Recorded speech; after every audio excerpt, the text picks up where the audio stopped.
একজন দুর্ধর্ষ ডাকাত কয়েকজন আল্লাহওয়ালা পরহেজগার লোকের সোহবত পেয়ে চিরদিনের জন্য ডাকাতি করা ছেড়ে দিল এবং মহান আল্লাহ সুবহানাহু ওয়া তাআলার কাছে তওবা করে ক্ষমা চেয়ে বলল, আল্লাহ, জীবনেও আমি আর ডাকাতি করব না। এইভাবে চলে গেল অনেক দিন। এদিকে বেরোজগারি আর বেকারত্বের জন্য তার ঘরে অভাব দেখা দিল। তার পরিবারের সবাই অর্থ সংকটে ভুগতে লাগলো। একদিন সেই দুর্ধর্ষ ডাকাত এক মাজারের মধ্যে ঢুকে হাত তুলে দোয়া করলো। এরপর সেই মাজারের উপরে ঝুলে থাকা অত্যন্ত মূল্যবান একটি ঝাড়বাতি খুলে নিয়ে বাজারে বিক্রি করে দিল। এই দৃশ্য দেখার পরেও মাজার কর্তৃপক্ষ তাকে কোনো কিছুই করতে পারলো না, কারণ এলাকার সবাই জানতো সে দুর্ধর্ষ ডাকাত। তার মুখের সামনে কথা বললে আর রক্ষা নেই, সোজা উপরে পাঠিয়ে দেবে। এ কারণে মাজার কর্তৃপক্ষ তার নামে আদালতে মামলা করলো। কোর্টের জজ সাহেব সেই দুর্ধর্ষ ডাকাতকে প্রশ্ন করলো, এই, তুমি কি সত্যি ওই মাজারের অত্যন্ত মূল্যবান ঝাড়বাতিটি নিয়ে বিক্রি করে ফেলেছো?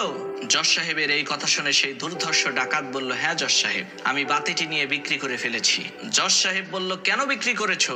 তখন সেই ডাকাত বলল, মাননীয় জজ সাহেব, আমি সহ আমার পুরো পরিবার আমরা সকলেই প্রচন্ড অভাবের মধ্যে ছিলাম। এজন্যই আমি ওই মাজারের মধ্যে ঢুকে মাজারের মধ্যে শুয়ে থাকা আল্লাহর ওলির কাছে বললাম, আপনি আমার অভাব দূর করেন। তখন সেই আল্লাহর ওলি কবরের মধ্য থেকে আমাকে বলেছে, যাও, আমার মাজারের উপরে ঝুলে থাকা ওই ঝাড়বাতিটি আজ থেকে তোমার, ওইটা বিক্রি করে তুমি তোমার অভাব দূর করো। ডাকাতের এই কথা শুনে জজ সাহেব আকাশ থেকে মাটিতে পড়লো। মাথাটা একটু নিচু করে কিছুক্ষণ চিন্তা ভাবনা করে মাজার কর্তৃপক্ষকে বলল, আপনারা যদি লিখে দিতে পারেন যে মাজারের মধ্যে যেই ব্যক্তি শুয়ে আছে সে কারো কথাও শুনতে পারে না, কারো উপকারও করতে পারে না, কারো ক্ষতিও করতে পারে না, তাহলে মামলা সামনের দিকে চলবে।